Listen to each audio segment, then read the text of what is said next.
اعوذ باللہ من الشیطان الرجیم بسم اللہ الرحمن الرحیم الحمد للہ رب العالمین والصلاة والسلام علی اشرف الانبیاء والمرسلین سیدنا و مولانا ابی القاسم محمد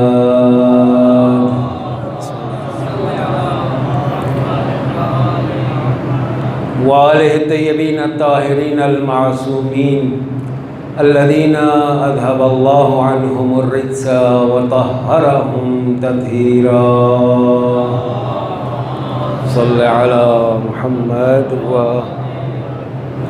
واللعنۃ الدائمۃ علی اعدائہم من یوم عداوتہم الی قیام یوم الدین اما بعد فقال رسول اللہ صلی اللہ علیہ وآلہ خاطبا لجابر بن عبد اللہ الانصاری یوشک ان تبکا وتلکی ولدی فاذا لقیتہ فقل له سلامی. صلوات پڑھیں محمد وآل محمد.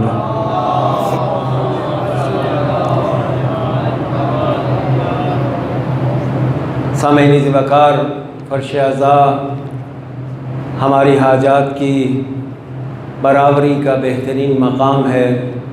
کسی مومن نے التماس کی ہے، مریض ہیں ڈاکٹر بینش صاحب اور ان کے والدین، بار الہ تجھے شہادت امام محمد باقر کا واسطہ، تجھے حضرت کی ان آہوں کا واسطہ جو زہر کے اثر کے بعد حضرت کے جگر مبارک سے اٹھی، میرے اللہ تجھے باقر آل محمد کی اس مریضی کا واسطہ کہ جس مرض میں تڑپ تڑپ کر میرے مولا نے جان دی، بار الہ تمام مریضوں کو شفائے کامل و عاجل عنایت فرما، خصوصاً ڈاکٹر بینش صاحب اور ان کے والدین کو صحت و سلامتی عطا فرما.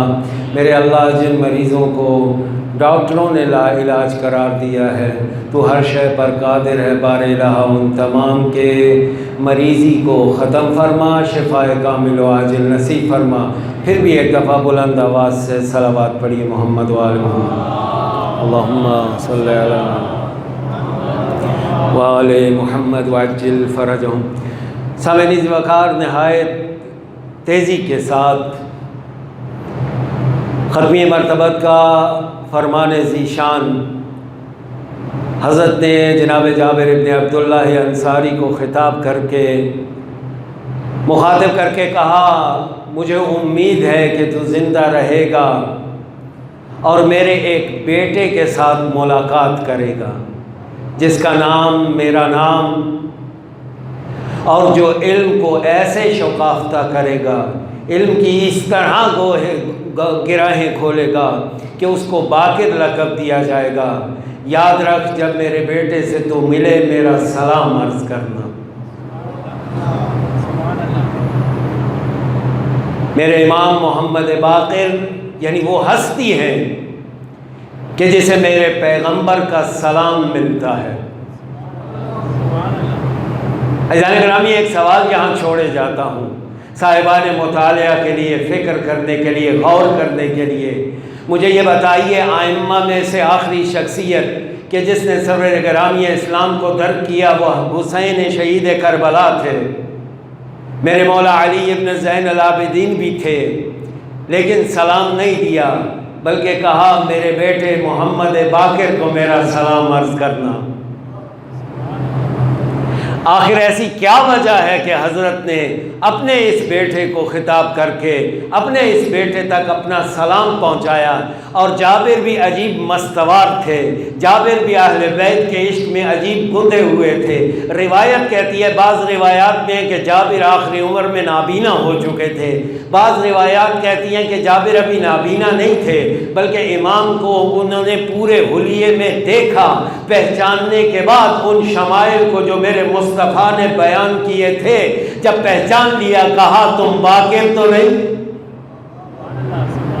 تم محمد باقر تو نہیں۔ بعض روایات اس لب و لہجے میں ہیں، جبکہ بعض روایات میں اس طرح نہیں ہے، بلکہ کہا کہ جابر نے جب حضرت سے ملاقات کی، جابر کی اس وقت آنکھیں نہیں تھیں، ملاقات ہونے کے بعد پوچھا حضرت سے، تو حضرت نے فرمایا میں رسول کی اولاد میں سے ہوں، نام میرا محمد ہے۔ حضرت کے چہرے مبارک پر ہاتھ پھیرا، اور ہاتھ پھیرنے کے بعد پہچاننے کے بعد بھری مسجد میں علل اعلان اس سلام کا اعلان فرمایا کہ جو سلام مصطفیٰ کی جانب سے باقر کے لیے لے کے آئے تھے۔ عجیب ہستی ہے یہ۔ روایات کہتی ہیں کہ باقر جب نابینا ہو چکے تھے، ابھی حضرت سے ملاقات نہیں ہوئی، امام محمد باقر سے ملاقات نہیں ہوئی، مسجد میں بیٹھے بلند بلند آواز سے پکارا کرتے تھے، این باقرو این باقرو این باقر، کہاں ہے باقر، کہاں ہے باقر، کہاں ہے باقر۔ مدینے کے لوگ کہتے تھے کہ جابر ابن عبداللہ مخبوط الحواس ہو چکے، لیکن جابر کو انتظار تھا اس علم کا دامن چیرنے والے کا، کہ جہاں ہر طرف علم کے نام پر قیاس بک رہا ہوگا، جہاں ہر طرف حدیث کے نام پر گھڑی ہوئی حدیثیں بیچی جا رہی ہوں گی، جہاں پتہ نہ لگ پاتا ہوگا حقیقی علم کہاں ہے، وہاں جس شخصیت نے آ کے علم کے پردوں کو چاک کر کے علم کو روشن شکل میں سامنے پیش کرنا ہے، اسے باقر کہتے ہیں، اسے باقر کہتے ہیں۔ عزیزان گرامی، اس میرے مظلوم امام لب و لہجے سے آپ آشنا ہو جائیں گے، پہلی مرتبہ ہے۔ مقدمتاً چند نکات عرض کروں۔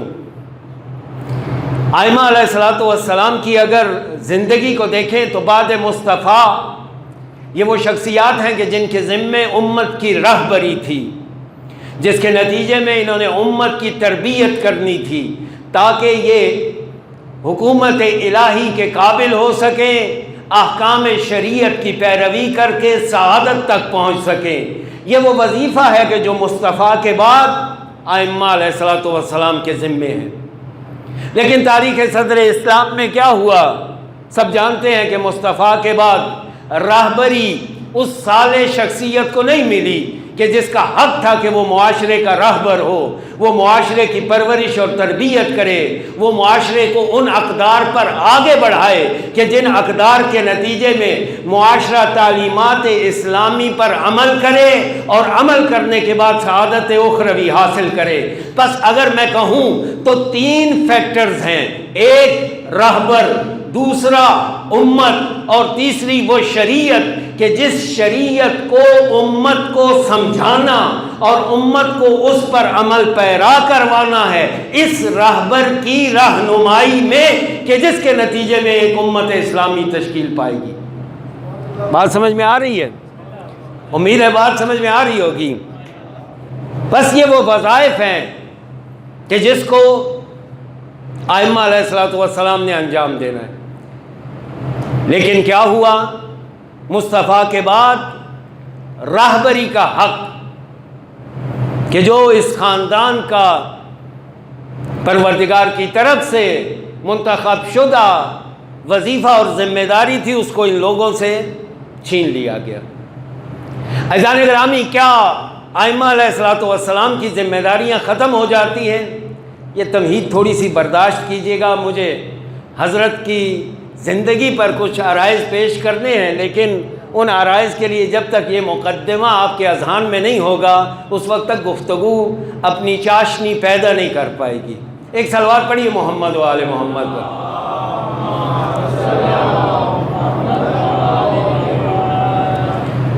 بس راہبری اور رہنمائی امت، تربیت امت، یہ وظیفہ اصلی امام ہے، اور بہترین شکل اس تربیت کی تبھی ممکن ہے کہ جب یہ رہنما حق کے حکومت بھی رکھتا ہو، نفوذ کلام بھی رکھتا ہو، یعنی وہ جب بات کرے اس کا حکم نافذ ہو، وہ معاشرے کو جیسے چلانا چاہے معاشرہ چلے۔ یعنی حکومت الہی درکار ہے رہنمائی اور ہدایت اور تربیت کے لیے، یعنی وہ جو تربیت کا سلسلہ میرے مصطفیٰ نے شروع کیا تھا اپنی زندگی میں، وہ تربیت کا مرحلہ اپنے اوج اور کمال پہ نہیں پہنچا، بلکہ حضرت کی رحلت اور وفات کے وقت وہ اپنے ابتدائی مراحل میں تھا۔ ابھی امت کو مزید تربیت کی ضرورت تھی۔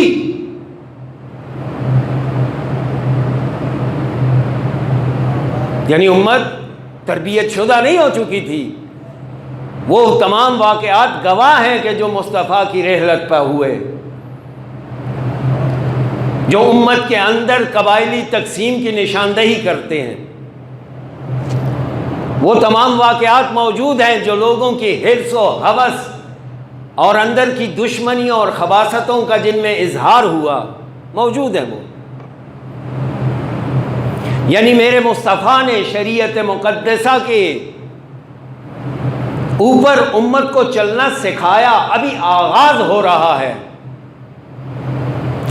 اس تربیت نے آگے بڑھنا ہے، یہی وجہ ہے غدیر کے میدان میں اعلان فرمایا، اگر تربیت مکمل ہو چکی ہوتی امت کی اور امت شریعت مقدسہ پر کاملاً عمل پیرا ہوتی تو شاید کوئی گنجائش بنتی کہ امت کے اندر یہ استعداد ہو کہ امت اپنی ہدایت اور اپنے لیے روشن راہیں خود معین کر سکے، اپنا بانی اور سربراہ خود معین کر سکے۔ ہمارا تو دعویٰ یہ ہے، ابھی تربیت مکمل نہیں ہوتی۔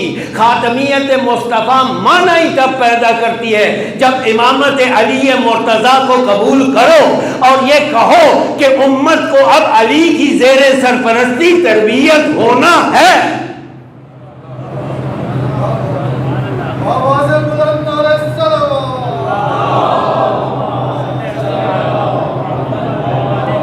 امت کی ابھی تربیت باقی ہے، امت نے تربیت ہونا تھا، لیکن اور بہترین شکل تربیت عرض کر دی آپ کی۔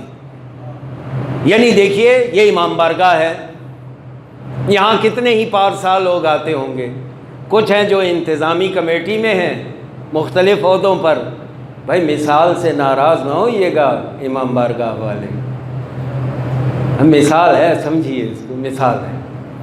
کچھ ہیں انتظامی عہدوں پر مامور ہیں، اور کچھ ہیں جو میرے اور آپ جیسے کبھی کبھار آتے ہیں، نماز پڑھتے ہیں یا باقاعدگی سے آتے ہیں، نماز پڑھتے ہیں۔ مجھے یہ بتائیے اس امام بارگاہ کی جملہ مجالس و محافل، جملہ مابز جو یہاں پہ اکٹھے ہوتے ہیں، اجتماعات جو یہاں پہ ہوتے ہیں، ان لوگوں کو ہدایت بہتر کون کر سکتا ہے؟ وہ شخص کہ جو روزانہ یہاں نماز کے لیے حاضر ہوتا ہے، یا انتظامی حوالے سے وہ شخص کہ جس کا اس ادارے پر حکم چلتا ہے؟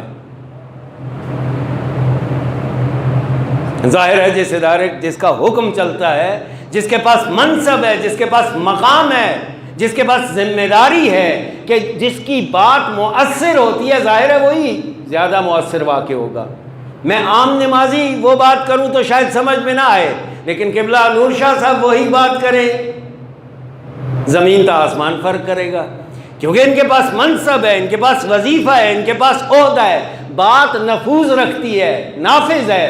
خلیفہ وقت یعنی جو حکومت اور حاکمیت رکھتا ہے، وہ اپنے تمام کے تمام معاشرے کے انتظامات کا ذمہ دار ہے، اس کی بات نفوذ رکھتی ہے۔ اگر یہ خلافت اور حکومت علی اور اولاد علی کو مل جاتی تو بہترین تربیت ہوتی، لیکن اگر نہیں ملی، یہ بتائیے ائمہ سے باقی وظائف ختم ہو جاتے ہیں؟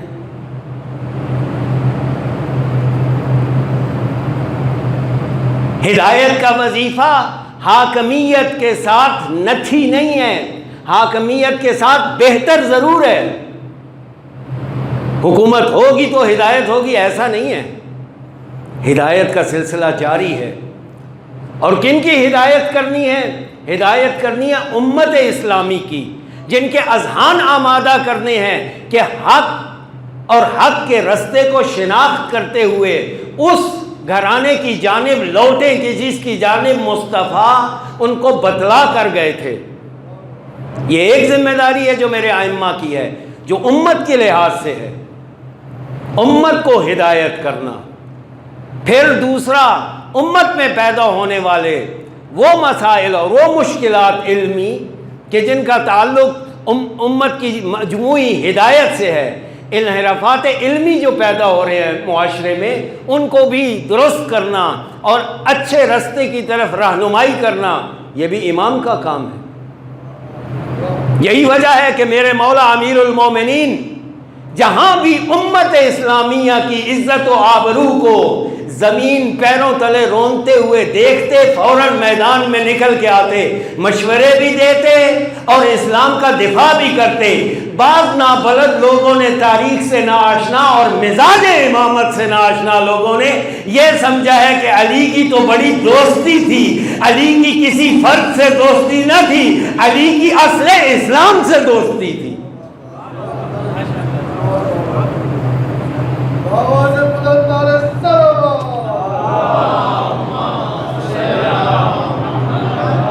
علی کے ذمے اسلام کی نگہبانی کا وظیفہ تھا۔ جہاں حرمت اسلام پر آنچ آنے لگے، جہاں عزت اسلام کو خطرہ ہو، یہی وجہ ہے کہ جب بھی علمی مشکلات آتی لوگ دروازہ علی کی طرف رجوع کرتے ہیں۔ علی نے کبھی نہیں کہا کہ میں مدد نہ کروں گا، نہیں، ناموس اسلام کا جہاں بھی مسئلہ ہے علی میدان میں حاضر، چاہے وہ علمی نوعیت کا مسئلہ ہو ناموس اسلام کو، چاہے وہ محاذوں پر، سرحدوں پر لڑائی کی صورت میں ہو۔ چنانچہ خلیفہ ثانی حضرت کو بلا کر پورے اصحاب کو بٹھا کر مشورہ کرتے ہیں، یہ فارس کی جنگ فتح نہیں ہو رہی تھی، چاہ رہے تھے کہ خود جائے محاذ پر۔ اصحاب نے کہا بہت اچھا، جیسے ہی آپ جائیں گے ہمارے فوجیوں کے اندر ایک جوش و جذبہ آئے گا، اس جوش و جذبے کے نتیجے میں ہم فتح کر پائیں گے۔ جب بات سمجھ میں نہ آئی تو حضرت امیر المومنین کا دک الباب کیا، مولا تشریف لائیے۔ اب کون مشورہ مانگ رہا ہے؟ وہ زمینی حقائق آپ کے ذہنوں میں موجود، زبان سے میں تکرار نہیں کرتا، لیکن حضرت تشریف لے کے جاتے ہیں اور خلیفہ کو کہتے ہیں ہرگز یہ اقدام نہ کرنا۔ کہا جو ابھی تک تمہارے فوجیوں کے سامنے ڈٹے ہوئے ہیں اور اپنی زمینیں انہیں قبضے میں لینے نہیں دے رہے، قبضے میں کرنے نہیں دے رہے، جیسے ہی دیکھیں گے کہ تم آن موجود ہوئے ہو، ساری ہمت اس بات پر باندھ لیں گے فتنے کی جڑ آ گئی ہے، کاٹ تو سب کچھ ختم ہو جائے گا۔ ظاہر ہے ان کی نسبت تو مسلمان مجاہد فتنہ ہی تھے نا، مسلمان مجاہد ان کی تو زمینوں پہ جو قبضے کرنے آئے تھے، ان کے علاقوں کو جو تسخیر کرنے آئے تھے، ہماری نسبت مجاہد تھے۔ لہذا جب بھی کبھی مشکل وقت اسلام پر آن پڑا ہے، چونکہ یہ وظیفہ امام ہے، امام پھر یہ نہیں دیکھتا میرے ساتھ انہوں نے کل کیا کیا تھا، یہ شان امامت سے بالا ہے۔ وہ دو بچوں والی مثال، بچے والی اور دو عورتوں والی مثال تو آپ نے سن رکھی ہوگی۔ ایک بچے پر دو مائیں آپس میں جھگڑتی ہیں، ایک کہتی ہے میرا ہے اور دوسری کہتی ہے میرا ہے۔ جب جھگڑا بڑھا حضرت امیر کے پاس لے کے آئے، فیصلہ نہیں ہو پا رہا تھا۔ حضرت امیر نے کہا مسئلے کا سادہ حل ہے، بچے کے دو حصے کر دو، ایک اس کو دے دو، ایک اس کو دے دو۔ جو اصل ماں تھی فوراً کہتی ہے مولا یہ اس کو دے دیجیے۔ مولا نے کہا بچہ اسی کا ہے۔ اسلام ان کا اپنا پرورش، ان کے گھر میں پرورش پائی ہے اس نے، جتنا اس کو نقصان ہوگا تکلیف سب سے زیادہ علی اور اولاد علی کو پہنچے گی۔ یہی وجہ ہے جب تک حرمت اسلام کو کہیں بھی مسئلہ آیا سب سے پہلے میدان میں اترتے ہیں اور خلفائے اسلام کی مدد کو آتے ہیں، اور اسی ایک اصل کی جو ہے وہ آئینے میں آپ تمام اقدامات کو جانچ سکتے ہیں جو تاریخ صدر اسلام میں ائمہ علیہ الصلوۃ والسلام نے حتیٰ خلیفہ ثالث کی محافظت تک کے تمام اعمال دیکھ لیجئے، ان کے مقصد اور پیچھے فلسفہ یہی ہے کہ ناموس اسلام کو خطرہ تھا، عزت اسلام پر حرف آ رہا۔ بس عزیزان گرامی، وظیفہ امامت ختم نہیں ہوا۔ وہ وظیفہ کہ جس نے رسول کی اور خدا کی جانب سے امت کی تربیت۔ عزیزان گرامی، یہ چند جملات غور سے سنیے تاکہ میں آگے بڑھ سکوں۔ صلوات پڑھیں ایک محمد و آل محمد۔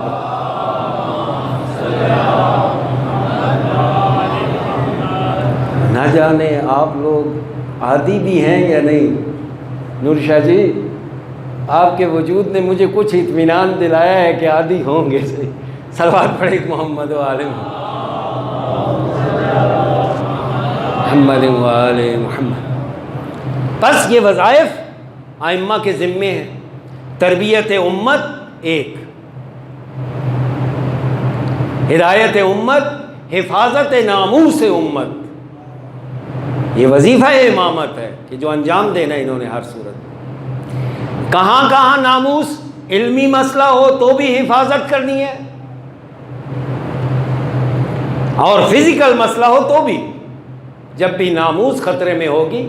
یہی وجہ ہے کہ جب ابو سفیان نے حضرت کو مدینے میں کہا کہ اگر آپ چاہیں تو میں 4000 سواروں سے مدینے کی گلیوں کو بھر دوں، حضرت نے ابو سفیان کو دیکھا اور دیکھ کے کہا تو کب سے اسلام کا مخلص ہو گیا ہے؟ مجھے تو شاہ سواروں کے مشورے دیتا ہے۔ وہی علی کہ جو اپنے اس حق کے حاصل کرنے کے لیے انصار کے دروازوں پر زہرا کو ساتھ لے کر جا رہے تھے، ابو سفیان جب کہتا ہے کہ میں 4000 سوار دیتا ہوں، کہا نہیں، ضرورت نہیں ہے، تیری نگاہ کہیں اور ہے۔ وہ اصل اسلام کی جڑیں کاٹنے کے لیے میدان میں۔ بس امت کی تربیت ایک، امت کی ناموس کی حفاظت، چاہے علمی میدان میں ہو چاہے فزیکل ہو، یہ ذمہ داری ہے۔ پھر ایک آخری وظیفہ، جہاں امت کی مجموعی ہدایت ہے، وہیں ایک گروہ صالح کی تعمیر، صالحین اور مومنین کے ایک گروہ کی تربیت اور تعمیر، کہ جو اصل میں اس حکومت الہیہ کے کہ جو ائمہ کے ذریعے قائم ہونی ہے، دست و بازو بنیں گے۔ یہ ذمہ داری ائمہ علیہ الصلوۃ والسلام۔ اب اس ذمہ داری کو مختلف زمانوں میں مختلف طرح سے ان معصوم ہستیوں نے نبھایا۔ سید الشہداء تک اسٹریٹجی اور تھی، اب فرصت نہیں ہے چونکہ مجھے امام محمد باقر کی طرف جانب بڑھنا ہے، وگرنہ ان تمام ائمہ یعنی امیر المومنین کی اسٹریٹجی کیا تھی یہ بیان کرنے کی ضرورت ہے۔ خیبر خندق کافی ہو چکا، وہ آپ کے بچوں کو یاد ہے۔ اب اصل اسٹریٹجی پالیسی کیا تھی حضرت کی، وہ کلیدی اصول کیا تھے کہ جو حضرت کے تمام اعمال اور رفتار پر حاکم تھے، کہ اگر وہ سمجھ میں آ جائیں ہمیں حضرت کی سیرت کا ہر قدم سمجھ میں آ جائے گا۔ جیسے ابھی ایک آپ کے سامنے بیان کیا، حضرت کے وظائف میں سے ہے ناموس امت کی حفاظت۔ اب اس کو قانون کو لیجئے اور حضرت کے اعمال کو دیکھ لیجئے جا کے، جتنا تعاون ہے اسی کے ذیل میں۔ بس یہ جو ائمہ کا دور ہے، یہ جو ائمہ کا دور ہے، اس میں ایک کلی اصول اور یاد رکھ لیجئے، وہ یہ کہ یہ دور وہ ہے کہ جس میں اس حق کے حکومت اور حاکمیت کے لیے خون تک ائمہ علیہ الصلوۃ والسلام آگے بڑھے ہیں، خون دینے تک، جان دینے تک، جہاد کرنے تک۔ اور اس کی دو وجوہات ہیں۔ ایک دیکھیے، رسول گرامی اسلام کے بعد مسلمانوں کے درمیان جو اختلاف ہوا، اگر ائمہ علیہ الصلوۃ والسلام اپنے الگ موقف کو واضح انداز سے، شفاف انداز سے بیان نہ کرتے تو شاید لوگوں کو علم ہی نہ ہو پاتا کہ رستے دو ہیں۔ ایک اہل بیت کا اور دوسرا ان کے مقابلے میں ہے۔ پس تمام ائمہ جو اس دور کے ہیں وہ تمام ہمکاریوں کے باوجود اپنے حق پر اصرار کرتے نظر آتے ہیں اور مبارزہ اس کے لیے کر رہے ہیں میدان میں۔ حالانکہ اب گنجائش نہیں ہے کہ میں ان کی ایک ایک کی مثال دوں اور وضاحت دے سکوں، چونکہ میں نے جو وقت شروع کرنے کا دیکھا تو وہ ظاہراً 5 منٹ تھے، 9 بج کے، اگر یہ گھڑی ٹھیک ہے تو 9:35 ہو چکے ہیں۔ امام محمد باقر ابھی شروع کرنے ہیں۔ صلوات پڑھیں محمد و آل محمد۔ خیر یہ گفتگو بھی اگر آج پہنچ جاتی ہے تو میرے خیال میں ذمہ داری کسی حد تک ادا ہو گئی، یعنی مبارزہ واضح شکل میں آپ کو نظر آئے گا یہاں تک کہ قیام سید الشہداء۔ لیکن سید الشہداء کے بعد امام موسیٰ کاظم علیہ السلام تک، اللہم صلی علی محمد، یہ ایک خاص زمانہ ہے۔ کیسا زمانہ؟ ایسا زمانہ ہے کہ جس زمانے میں ائمہ علیہ السلام حکومت تک رسائی سے جلدی، یعنی ایسا مبارزہ کہ جس کے نتیجے میں یہ فوراً حکومت تک پہنچ جائیں گے، اس چیز سے مایوس ہو چکے تھے کہ اب ایسا ہونے والا نہیں، بلکہ اب ایک لانگ ٹرم پالیسی کی ضرورت ہے۔ عزیزان گرامی، کیا خوبصورت بیان ہے رہبر معظم کا۔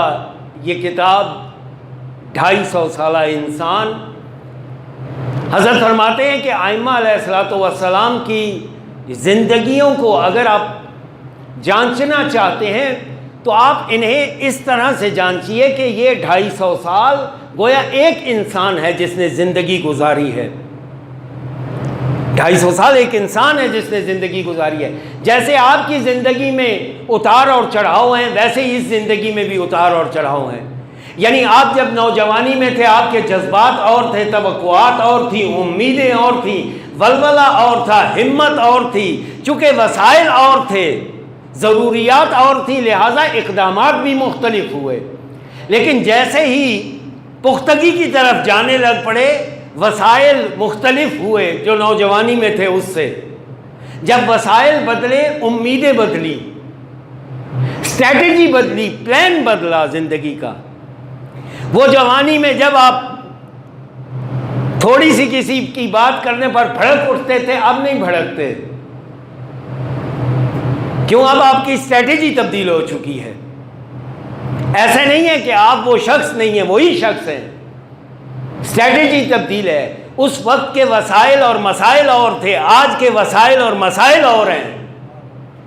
عزیزان گرامی، ان 250 سالوں کو اگر کسی امام کو خاموش ہوتا دیکھتے ہیں، کسی کو تلوار لے کر میدان میں اترتا دیکھتے ہیں، کسی کی خاموشی اس حد تک ہے کہ اس زندان سے اس زندان، اس زندان سے اس زندان، اور کسی کو مسند ولایت اہلی پر براجمان دیکھتے ہیں، کسی کو محاصرے میں ہیبت عسکری کے ساتھ دیکھتے ہیں، تو یہ فرق اماموں کے مزاج کا نہیں ہے، یہ ان وسائل اور مسائل کا ہے کہ جس کا متقاضی زمانہ تھا،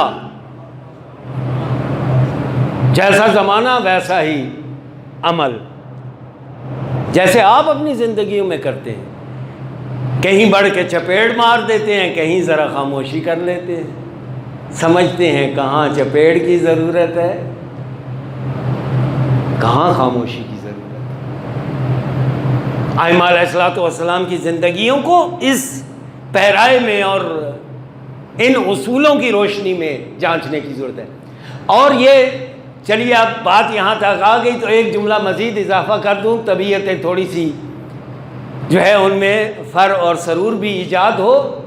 یہ جو ائمہ علیہ السلام کے آپ القابات دیکھتے ہیں، تمام ائمہ کے القابات کو دیکھ لیجئے، علی حیدر کرار، حسن کریم اہل بیت، حسین شہید کربلا، سید الشہداء، علی زین العابدین، محمد باقر، جعفر صادق، یعنی القابات ہیں، کوئی صادق ہے، کوئی سید الشہداء ہے، کوئی شجاع ہے، کوئی کریم ہے، کوئی حیدر کرار ہے۔ میں کہوں گا نہیں، ایسا نہیں ہے کہ وہ حیدر تھا باقر حیدر نہ تھا، نہ، جتنا وہ کرار ہے اتنا باقر بھی کرار ہے، جتنا وہ شہادت کا جذبہ رکھتا ہے سید الشہداء اتنا میرے امام باقر بھی رکھتے ہیں۔ بلکہ ہمارا یہ عقیدہ ہے کہ ائمہ تمام فضائل کمال میں اپنے معاشرے میں سب سے بہتر اور برتر ہوتے ہیں۔ یہ القاب ملنے کا سبب اس فضیلت کا زیادہ ہونا نہیں ہے، بلکہ زمانے کا تقاضا یہ ہے۔ جہاں لوگوں کو چھپنے کے لیے جگہ نہیں ملتی تھی وہاں کرار بن کے جو سامنے آیا وہ علی بنا۔ جہاں لوگوں کے پاس غنیمت کی وجہ سے مال آ گیا تھا اور بنی امیہ مال بانٹتے پھرتے تھے، وہاں جس کا دسترخوان سجا وہ کریم حسن مجتبیٰ بنا۔ جہاں اسلام کی خاطر دعوے تو بہت تھے، لٹانے والا کوئی نہیں تھا، جو سید الشہداء بن کے میدان میں آیا وہ حسین ہے۔ اور جہاں پر بناوٹ کرنے والے، تصنع کرنے والے تو بہت تھے، لیکن عبادت کی حقیقی شکل پیش کرنے والا کوئی نہیں تھا۔ تو جس نے عبادت کو اپنے سجدوں سے زینت دی وہ زین العابدین بنا۔ محمد والے محمد بلند ترین صلوات۔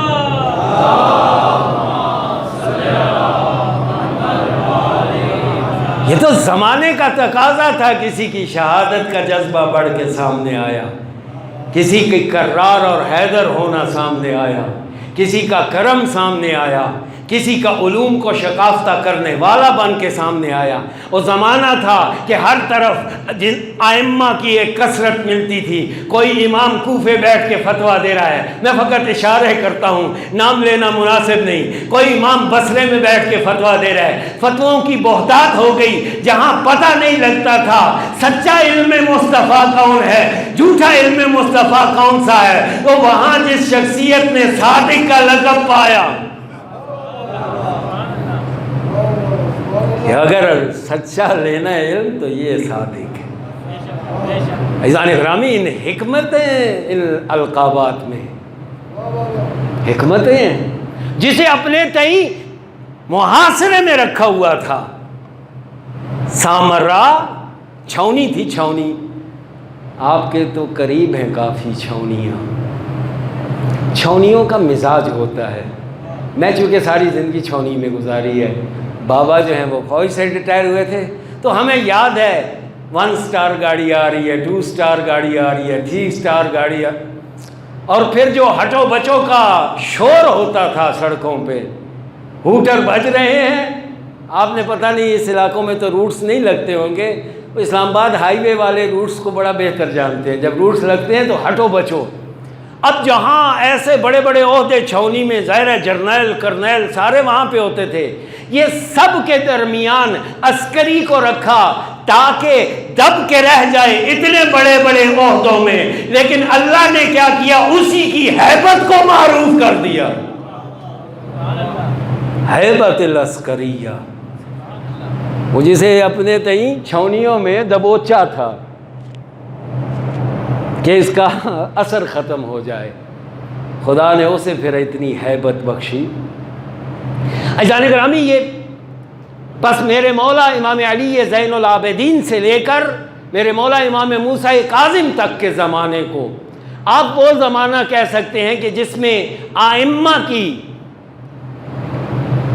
اسٹریٹجی اور پالیسی یہ تھی کہ فوری اور جذباتی قدم نہیں اٹھے گا، لانگ ٹرم پلاننگ، امت میں بھی ہدایت اور محبت اہل بیت کا بیج بونا ہے، اور ایسے صالح افراد کی تربیت بھی کرنی ہے کہ جو اس حکومت الہیہ کے دست و بازو بنیں گے، کہ جس حکومت الہیہ کا امام رضا سے لے کر امام زمانہ تک ائمہ کو انتظار تھا۔ حالانکہ یہ اب ایک علیحدہ باب ہے، ہمارے روایات میں حضرت امام موسیٰ بن جعفر کو بھی قائم کہا گیا ہے، قائم کہا گیا حضرت، اور وہ کیوں ہے، اس کی کیا توجیہ ہے، یہ ایک جدا موضوع۔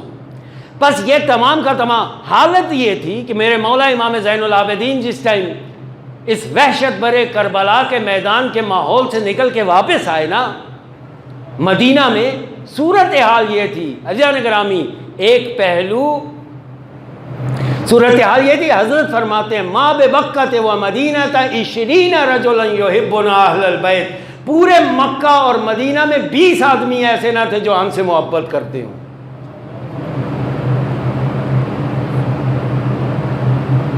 یعنی اہل بیت کی محبت کا دم بھرے نہ، عام لوگ شاید بھرتے بھی ہوں گے نا، معاشرے کا سنجیدہ طبقہ، معاشرے کا پڑھا لکھا طبقہ، معاشرے کا بااثر طبقہ، معاشرے کا بانفوذ طبقہ، وہ جتنے مخلص تھے کربلا کے میدان میں شہادت پا چکے تھے۔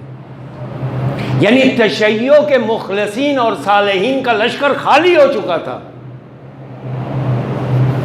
لہٰذا میرے مولا امام زین العابدین نے ایک اسٹریٹجی اپنائی، ڈائریکٹ نہیں، انڈائریکٹ تربیت۔ موضوع نہیں ہے اس وجہ سے اس پر، گرچہ یہ امام محمد باقر کی اگر کوئی تاریخ بیان کرنا چاہے تو مقدمتاً یہ تاریخ جاننا بڑا ضروری ہے کہ کیا ماحول تھا امام زین العابدین کے زمانے میں، کہ جس کے بعد حضرت امامت سنبھالتے ہیں، اور اب جب امامت حضرت نے سنبھالی ہے امام محمد باقر، عزیزان گرامی پہلے تو یہ عرض کروں یہ وہ مولود ہے کہ جو پہلا بچہ ہے اس گھرانے کا کہ جس کی ماں اور باپ دونوں فاطمی ہیں۔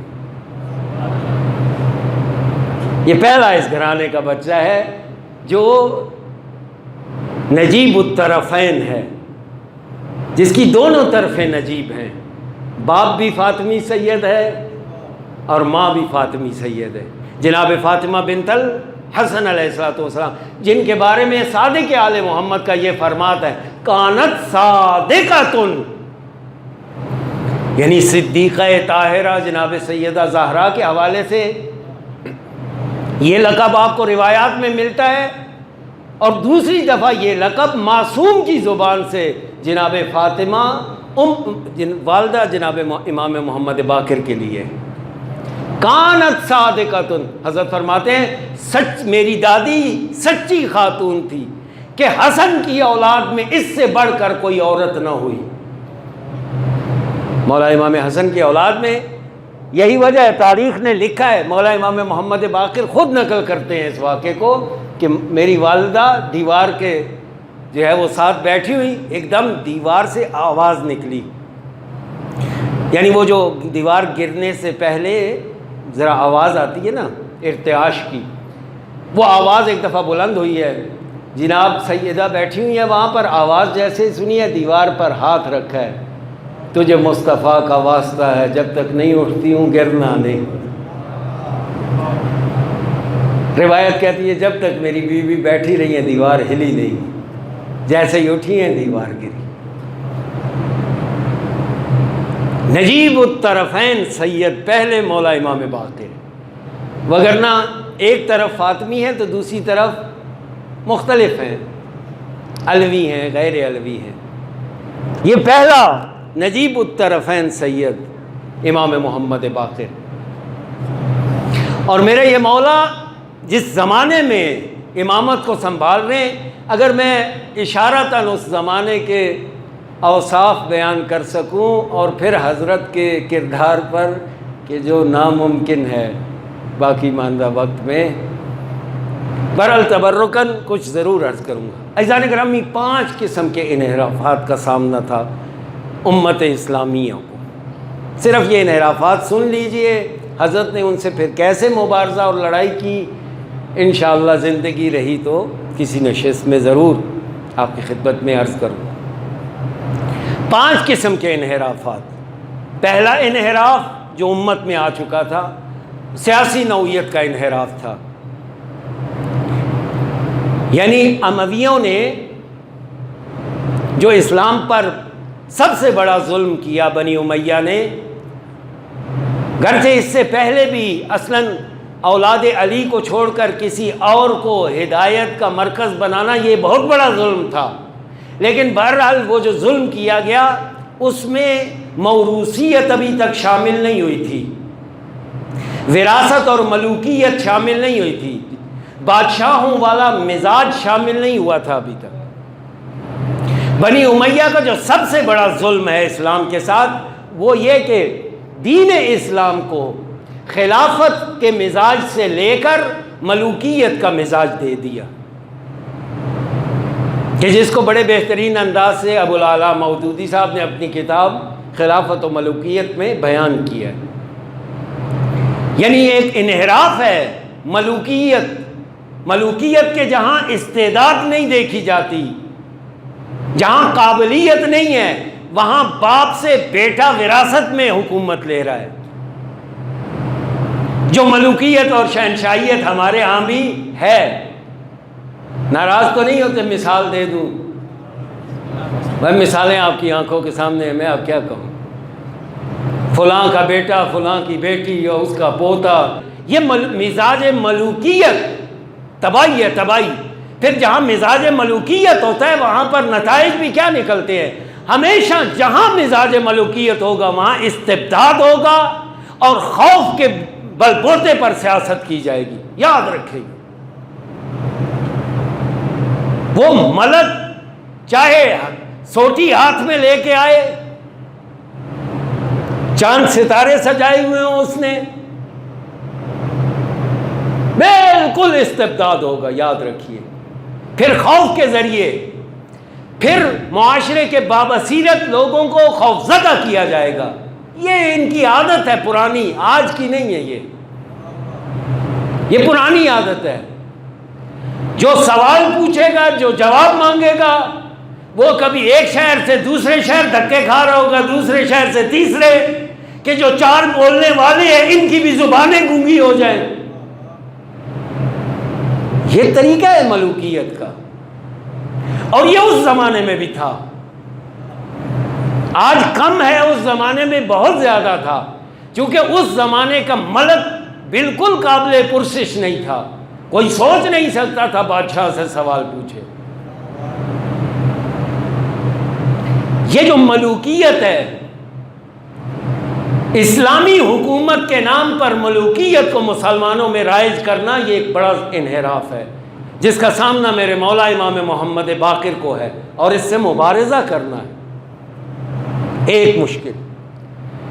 دوسری مشکل جس کا سامنا میرے مولا کو ہے کہ جو اسی ملوکانہ مزاج کا نتیجہ ہے۔ یاد رکھیے، یہ ملوکانہ نظام، استبدادی نظام، ایک تو خوف کو استعمال کرتا ہے، دوسرا تفریق کو استعمال کرتا ہے۔ ڈیوائیڈ اینڈ رول، یہ پرانا طرز ہے، یہ آج کا نہیں ہے۔ لہذا نتیجہ دیکھتے ہیں ہم اس کا امت اسلامیہ میں۔ ابھی مصطفیٰ کو گزرے ہوئے کتنے سال ہوئے ہیں؟ سن 99 ہجری کی بات کر رہا ہوں میں۔ سن 11 میں حضرت تشریف لاتے، 88 سال، صرف 88 سال۔ 88 سال کے اندر مسلمانوں کے اندر کتنے ہی عقیدتی فرقے ایجاد کر دیے گئے۔ خوارج ایک طرف، مرجئہ ایک طرف، قدریہ ایک طرف، جبریہ ایک طرف، مفوضہ ایک طرف، یہ غالی دوسری طرف۔ یعنی اسلامی معاشرے کو جان بوجھ کے، اور بنی امیہ کی طرف سے باقاعدہ حمایت ہوتی تھی ان کو، کیونکہ جتنی امت تقسیم ہوگی، چاہے زبان کے بھی بنیادوں پر تقسیم ہو، عرب و عجم کی تقسیم بھی موجود ملے گی آپ کو یہاں پہ۔ یہ تاریخ اسلام ہے۔ عرب و عجم کی تقسیم بھی ملے گی، نظریاتی اور فکری تقسیم بھی ملے گی۔ کوئی مرجئہ ہے تو کوئی جناب اس کے مقابلے میں خوارج ہے، کوئی جبری ہے تو مقابلے میں قدری ہے، کوئی مجسمہ ہے تو کوئی مشبہ ہے۔ یہ وہ فرقے ہیں کہ جو تاریخ اسلام میں، اور پھر جو لطف کی بات ہے اور جہاں حضرت کا کردار بڑا نکھر کے سامنے آنا تھا، وہ یہ کہ ان تمام فرقوں میں خصوصی طور پر غالی فرقہ جو ائمہ کے نام پر تشیع کو نقصان پہنچاتا رہا ہے، غالیوں کا ٹولہ، خیر آج تو کوئی غالی نہیں ہے لیکن سابقہ غالی ہوا کرتے تھے۔ غالی وہ گروپ ہے کہ جو یہ عقیدہ رکھتا ہو کہ نعوذ باللہ من ذالک فلاں امام کے اندر خدا کی روح حلول کر گئی ہے، الہی روح رکھتے ہیں یہ، نعوذ باللہ فلاں امام نبی ہیں وغیرہ وغیرہ۔ چنانچہ امام باقر اور امام جعفر صادق کو جو سب سے بڑی مشکلات میں مشکل تھی، ان میں ایک مشکل یہ غالی ٹبر تھا، اور اس کی بہترین دلیل ایک لفظ میں اگر عرض کروں، امام جعفر صادق کی ایک حدیث جب حضرت شہید ہو رہے تھے اس وقت کی نقل کی جاتی ہے اکثر، لا تنال شفاعتنا من استخف بالصلاۃ، جو نماز کو ہلکا سمجھے گا ہماری شفاعت اسے۔ مولا یہ بتائیے کہ آپ کی رخصتی کا وقت ہے، ظاہر ہے سب سے قیمتی نصیحت ہی کریں گے نا، آیا نماز ارکان اسلام میں سب سے قیمتی ہے؟ جواب آئے گا نہیں، پھر کون سی ہے؟ کہا وہی جو میرے بابا امام باقر نے فرمائی، کہا کیا؟ بنی الاسلام علی خمس، اسلام 5 چیزوں پر اس کی بنیاد قائم ہے، نماز، روزہ، حج، زکوٰۃ، ولایت۔ اور پھر حضرت نے یہ بھی آگے بڑھ کر کہا ہے کہ ان میں سب سے اہم ولایت ہے، یہ اس روح کی طرح ہے کہ جب تک ان چاروں میں یہ روح موجود ہے یہ زندہ ہیں، اگر یہ روح نہ ہو ان میں سے کوئی بھی کسی کام کی نہیں، یا نہ نماز کام کی، نہ روزہ کام کا، نہ زکوٰۃ کام کا، اگر ولایت نہیں۔ تو مولا آپ شہادت کے وقت ولایت کی وصیت کیوں نہیں کرتے، نماز کی کیوں کر رہے ہیں؟ جس نے امام کی سیرت پڑھی ہوگی وہ سمجھے گا، اس وجہ کہ حضرت کو سب سے زیادہ بڑی جو اپنے زمانے میں مشکل تھی وہ یہ مشکل تھی بد عملی، ائمہ کے نام پر بد عملی رائج کر دی گئی تھی۔ صحابی مولا کی خدمت میں آتا ہے امام صادق علیہ السلام کی، آ کر مولا کو کہتا ہے مولا یہ آپ کی حدیث ہے کہ اذا عرفت فاعمل ما شئت، کہ اگر ہماری معرفت رکھتے ہو تو جو مرضی ہے کرو۔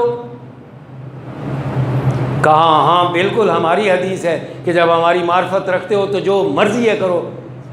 راوی نے کہا وَإِن سَرِقَ وَإِن زَنَا، یعنی چوری کروں، زنا کروں۔ مولا غضبناک ہوئے، کتنا برا ترجمہ کرتے ہو تم بات کا، کتنا برا سمجھتے ہو تم بات کو۔ اس کا یہ مطلب قطعاً نہیں ہے کہ جب ہماری معرفت آ جائے تو جو گناہ مرضی ہے کرتے رہو، تمہیں نقصان نہیں دے گا۔ نہ اس کا مطلب یہ ہے کہ جب ہماری معرفت آ گئی تو تمہارے قبول ہونے ہیں، اب جو مرضی نیک عمل کر۔ اگر ولایت نہیں تھی تو کوئی عمل ہی نہیں تھا، عمل کرتا رہتا جو۔ کتنا برا ترجمہ کرتے ہو، غضبناک ہوئے حضرت۔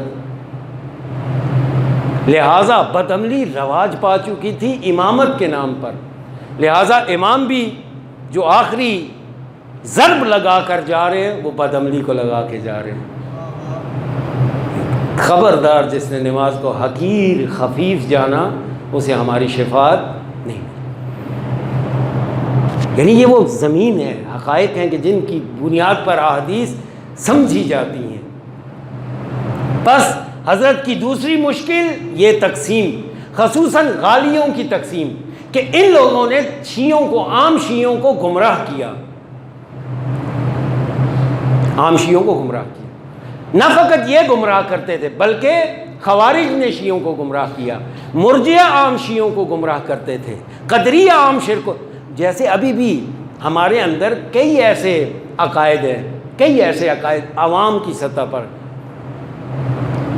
کہ جو ہمارے عقائد نہیں ہیں، جبریہ کے عقائد ہیں، ہماری زبانوں پہ۔ ایک مثال دے دوں، ہم صبح و شام ان کا تکرار کرتے ہیں، وہ عقیدہ ہمارا نہیں ہے، وہ جبریہ کا عقیدہ ہے، آج شیعہ کے ذہنوں میں شیعہ کی زبان پہ۔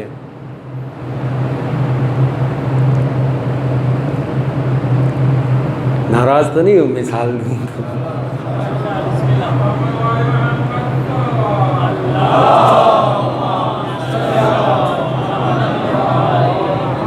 اچھے بھلے لوگوں سے یہ سننے کو ملتی ہیں چیزیں، اچھے بھلے لوگوں، ہم جنہیں پڑھا لکھا گمان کرتے ہیں۔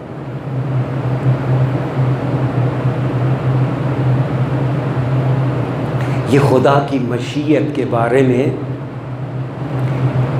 جو نوالا آپ کھاتے ہیں، یہ آپ کے مقدر میں ہے یا نہیں ہے؟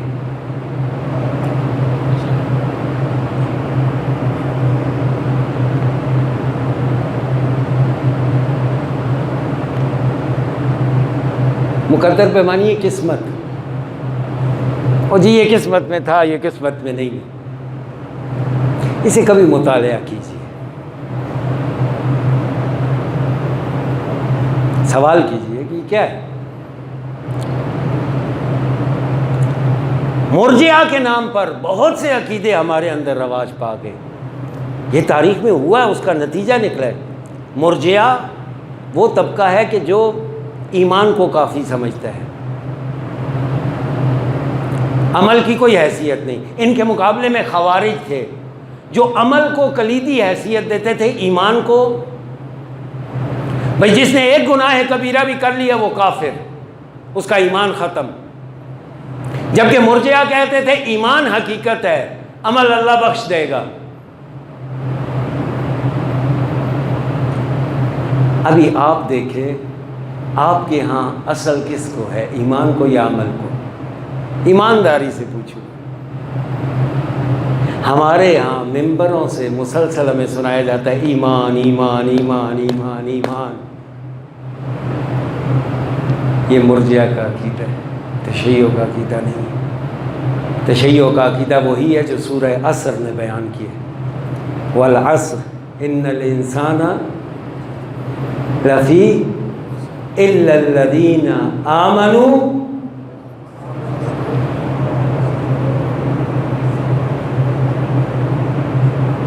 یہ تنگا تنگ رابطہ ہے ان کا، اصلاً جدائی نہیں ہے ان کے درمیان، ہم نے ایک جدائی ڈالی ہوئی ہے، چنانچہ ہمارے ممبروں سے بھی یہ بیان ہو رہا ہوتا ہے۔ یہی مسئلہ بعینہ ہی امام محمد باقر کو کے زمانے میں تشیع کو درپیش تھا کہ نام کے شیعہ تھے، محبت اہل بیت دلوں میں رکھتے تھے، لیکن عقائد جبریہ کے تھے، قدریہ کے تھے، مفوضہ کے تھے، اور حضرت کو اس مسئلے کو ٹھیک کرنا تھا، حدود کو بیان کرنا تھا۔ چنانچہ حضرت کے مناظرات اور حضرت کی ان کے علماء کو چیلنجز بیشتر اسی وجہ سے تھے تاکہ حضرت ان مناظرات کے ذریعے ان حدود کو واضح کرے کہ یہاں تک تشیع ہے، اس سے آگے تشیع نہیں ہے۔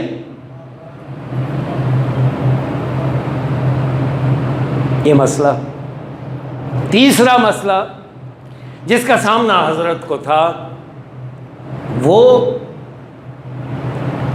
بدقسمتی سے صدر اسلام میں ایک جو مشکل ایجاد ہوئی رسول گرامی اسلام کے بعد، اصحاب مل بیٹھے اور مشکل کیا ایجاد ہوئی؟ مشکل یہ ایجاد ہوئی کہ جناب خلیفہ ثانی نے کہا کہ جب تک قرآن اکٹھا نہیں ہو جاتا لوگوں کو حدیث لکھنے سے منع کر دو، حدیث بیان کرنے سے منع کر دو۔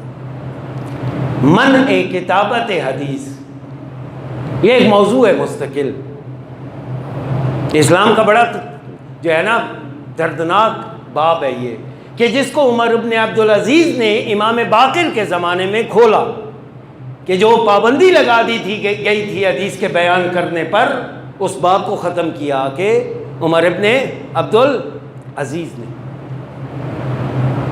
خلیفہ اموی جس نے آ کے ختم کیا۔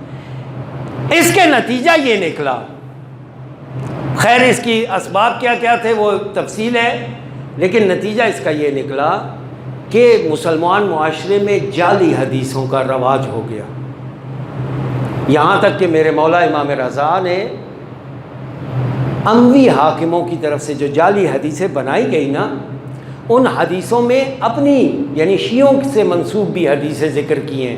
کہا ہمارے ان مخالفین نے ہمارے بارے میں 3 قسم کی روایات بیان کی ہیں ہمارے سے نسبت دے کر. ایک وہ روایات ہے کہ جن میں ہمیں یعنی حدیث ہمارے سے نقل ہوئی ہے اور اس میں بیان کیا گیا ہے کہ فلاں امام رسول ہے، فلاں امام خدا ہے، فلاں غلو سے بھری ہوئی. دوسری وہ حدیثیں ہمارے ہی سے نقل کی گئی ہیں جن میں ہماری تنقیص ہے کہ میں تو اتنا پست ہوں، میں تو اتنا پست ہوں، میں تو اتنا پست ہوں، میرا وہ گناہ کہ جس کو آج جو ہے وہ مبنا بنا کر کچھ غلو میں چلے گئے ہیں، کچھ تقصیر کا شکار ہے. ہو رہی ہے آج ہمارے معاشرے. اور تیسری حدیثیں وہ ہیں کہ جس میں ہمارے دشمنوں کے برملا نام لے کر ان پر اعتراض کیے گئے ہیں، یہ دشمن نے ڈالی ہیں.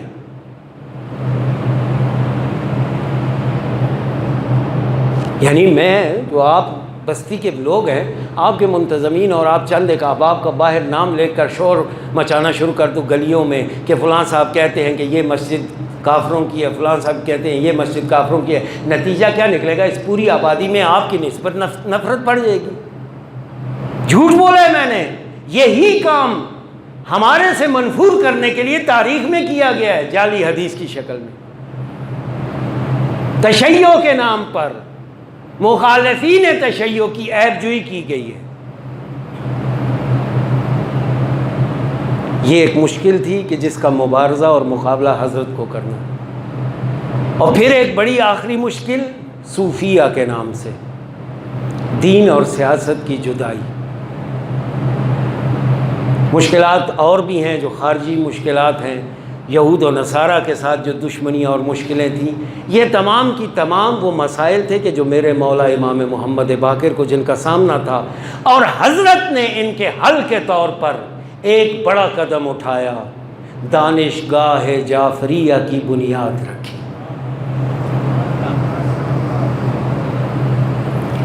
جعفریہ یونیورسٹی کی بنیاد یہی وجہ ہے چونکہ اکثر مشکلات کا تعلق فکری اور علمی نوعیت کا ہے. یہی وجہ ہے علم باقر آل محمد نکھر کے سامنے آیا. اپنی کتابیں کھنگالیے، 1,00,000 روایت امام باقر سے نقل ہے. یعنی اگر امام صادق اور امام باقر کی روایات نکال دی جائیں تو تشیع کے پاس 1/7 روایتیں بھی نہیں بچتی. یہ ان 2 اماموں کی برکت ہے کہ جن کے مکتب میں بڑے بڑے حکم بن عتیبہ کوفے کا سربراہ تھا. منا کے میدان میں جب سب حاجی اکٹھے ہوتے، علماء آئے ہوئے ہوتے، حکم بن عتیبہ وہ شخص تھا جب وہ آ کے منا میں بیٹھتا تمام علماء کونے خدروں میں گھستے تھے حکم کا سامنا نہ ہو. اتنا علم والا تھا. عبداللہ ابن عطا کہتا ہے میں نے اسی حکم کو ابی جعفر یعنی مولا امام محمد باقر کے مقابلے میں بیٹھا ہوا دیکھا. قسم بخدا میں نے آج تک حکم کی یہ حالت نہیں تھی دیکھی تھی کہ حکم مولا کے سامنے ایسے لگ رہا تھا جیسے ایک بچہ اپنے استاد کے سامنے بیٹھا ہوتا.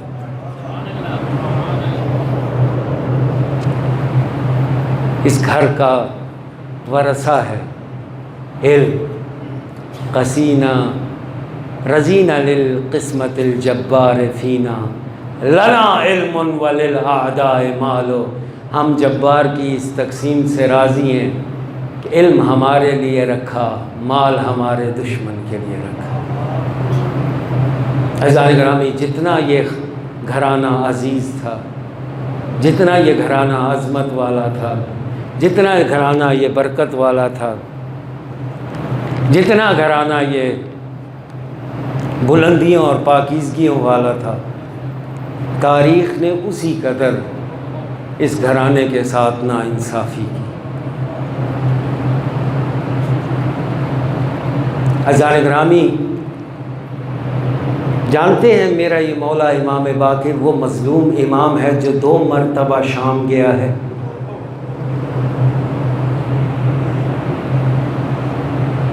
ایک دفعہ کا شام تو سب نے سن رکھا ہوگا، جب 4 سال کا سن تھا، کبھی گھوڑوں کے ساتھ اس باقر کو بھگایا جاتا، کبھی اونٹوں کے ساتھ بھگایا جاتا. کبھی ظالموں کے تماچے سہنے پڑتے، کبھی تازیانے سہنے پڑتے۔ یہ میرا مظلوم امام کبھی اپنے بابا کی گردن سے بہتا خون دیکھتا ہے، کبھی ماؤں بہنوں کے ننگے سر دیکھتا ہے، کبھی سکینہ کے چہرے پہ لگتے تماچے دیکھتا ہے۔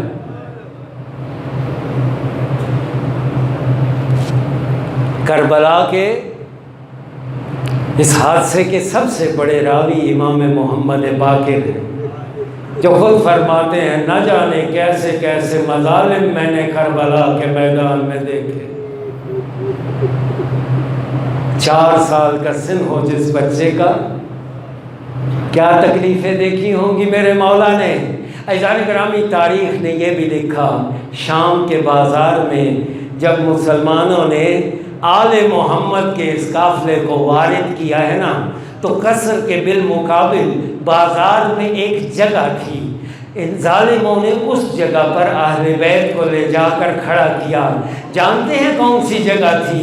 تاریخ نے لکھا ہے جب بھی باہر سے قیدی لائے جاتے تھے نا، جب بھی باہر سے غلام اور کنیزیں بیچنے کے لیے لائی جاتی، جس مقام پر انہیں کھڑا کیا جاتا نا، میری آقا زادیوں کو اس مقام پر لا کھڑا کیا۔ اب شامی مجمع کی نگاہیں ہیں، زینب و ام کلثوم کے عریان سر، اجرکم اللہ، اجرکم اللہ۔ عزیزان گرامی، رولانے کو یہ بات کافی ہے، کہاں مدینے کے شہنشاہ اور کہاں کنیزوں کا مقام۔ انصاف تو نہ کیا نا، وہاں لے جا کھڑا کیا جہاں کنیزیں کھڑی کی جاتی تھی۔ تاریخ نے عجیب ذکر کیا، میرے مولا امام محمد باقر نے یہ تمام مظالم اور مصائب سہے، لیکن تاریخ پلٹی ہے۔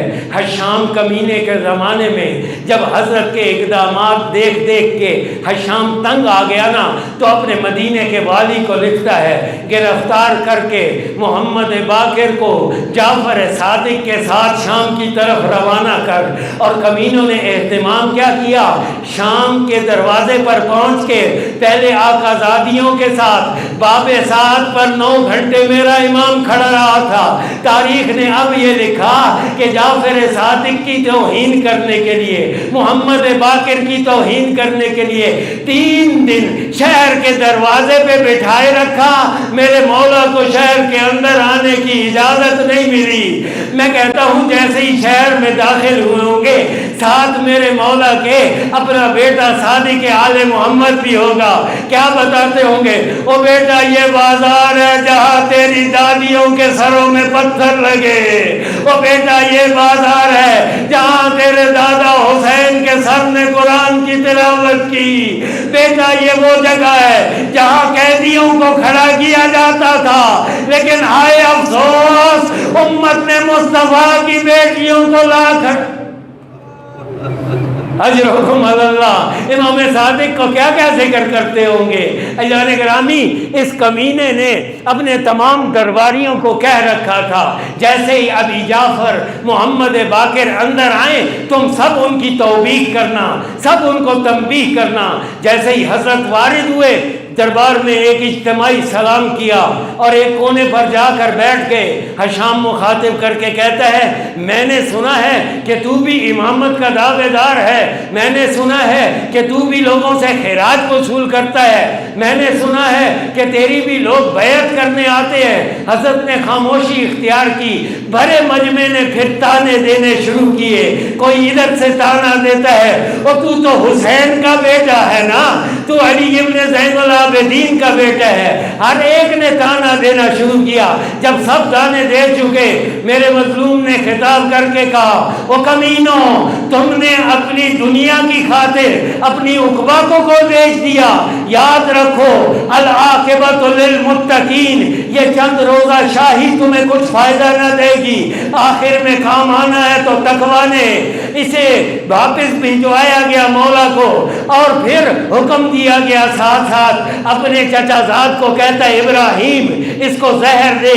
حشام کے حکم پر ابراہیم نے اور بعض روایت میں ایک ہاشمی نے اس گھوڑے کی زین پر زہر لگایا. عزیزان گرامی ائمہ کو زہر دیا گیا لیکن زہر خوراک میں تھا. نہ جانے یہ کتنا سخت زہر تھا.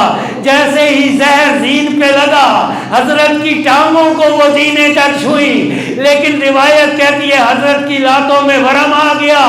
3 دن سے زیادہ میرے مولا بیمار نہ رہے اور 3 دن کے بعد حضرت کی شہادت ہو گئی.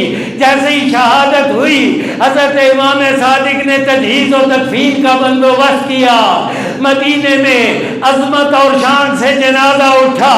مدینے کے لوگوں نے محدثین و فقہا نے باقر کے جنازے کو کندھے دیے اور میں کہوں گا قربان جاؤں مولا آپ کی مظلومانہ شہادت صحیح لیکن تجہیز و تکفین تو ہوئی نا. تیرا رخسار تیرے بیٹے نے زمین پہ رکھا ہوگا. میدان کربلا میں وہ جو زین العابدین دفنانے آیا نا بابا کے لاشے کی جانب دیکھا.